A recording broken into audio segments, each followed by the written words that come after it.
Yan. Hello ate. Mega shoutout sa sister ko dyan na si Eri Hanada. Ate, wala kang pasok. Ayan, baka gusto nyo ng kangkong. Meron ako dito, oh. Planters ang pinag-uusapan natin. May kangkong ako. Ang taba ng kangkong na to, oh. See? May talbos pa ako ng kamote. O ate, baka gusto mo. Mega shoutout sa sister ko dyan na sa Honjo Saitama, si Eri Hanada. Ayan ate, baka gusto mo ng talbos. O kaya ito, sili. Yan, baka gusto magtinolang manok, pwede na to. Ate, baka gusto mo, paborito mo pa ng tinola. Diba? Ayan, oh, eto. Yan, may tanglad din. Diba? Yan. Sili pa more. Mahilig sa sili yung mga tao dito ah. Mahilig sa anghang.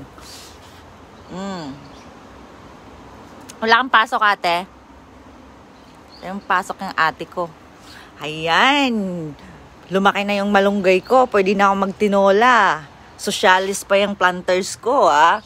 Tag 5,000 yen yan. Ang nakatanim lang, malunggay. Diba? Yan. Oh, may alugbati pa. Kaway-kaway sa alugbati dyan. Alugbati na may sili. See? Taba-taba ching-ching. Eto. Talbos. Talbos kayo dyan. Yung kangkong. Pwede tayo sinigang. Sinigang hipon. Sinigang baboy. Sinigang ano pa ba? Sinigang bangus. Ito. Oh. Oh, may okra pa. Mega shoutout dyan sa okra ko. Oh, kailan ka mamumunga? Ayan, okra pa more. Ayan. O, diba? O, more sili. Daming bunga ng sili, ah. Ito na yung malunggay ko. Lakay na.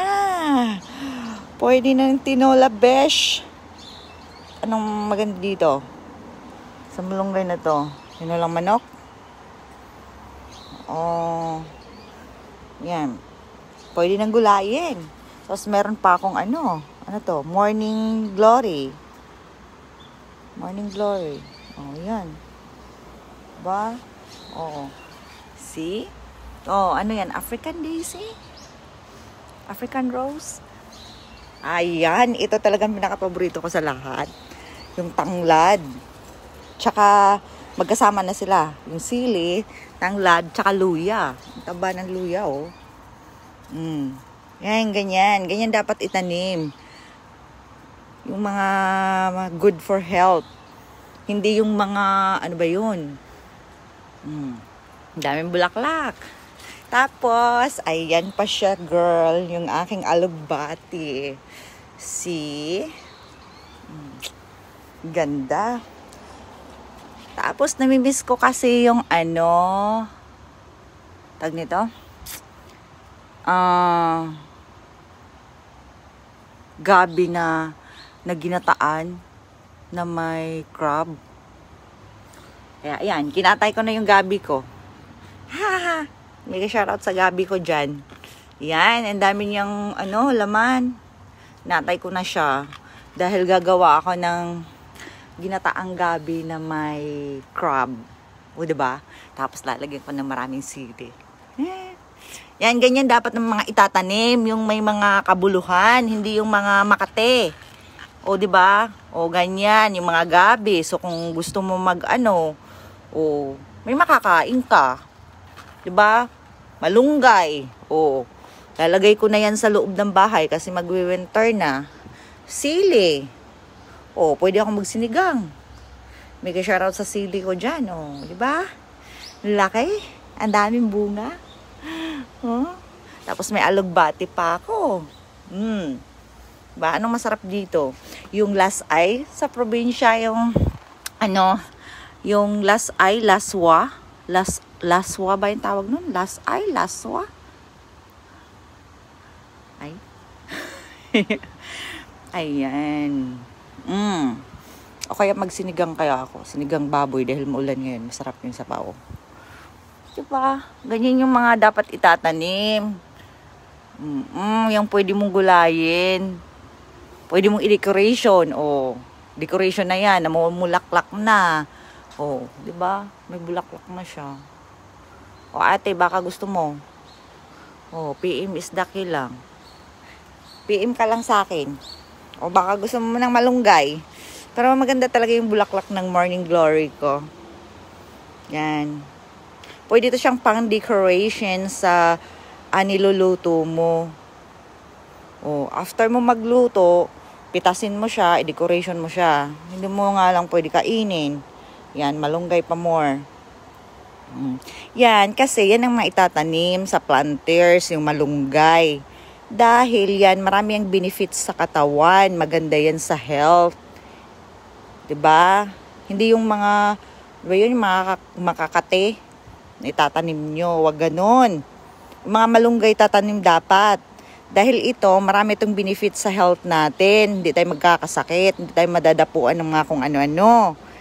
Oh, mayroon pa dito. Yan, umakyat na yung ano ko, yung alugbati ko. Yan, taba-taba ching-ching. Mana sa akin. Diba? Ganyan nung dapat itatanim. Hindi ko mga kung ano-ano itatanim dyan. Hindi naman nakakain. Yung mga, may mga health benefits yung tatanim natin. Dahil di ba nga, COVID ngayon. So, yung mga ganyan. Oh. Diba? Yung gabi ko, so, minorder ko na. Kasi gagawa ako ng gulay. Yan. Diba? So, maganda sa paningin. Ay, may gisharat Ate Marlene. Yan, tapos yung sili ko, ang dami-daming bunga. Tapos may isang malunggay pa. Ayan. Ayan, oh. May cactus din naman ako. Tapos ito, flower. Magkasama na sila. Pero fan talaga ako sa gulay.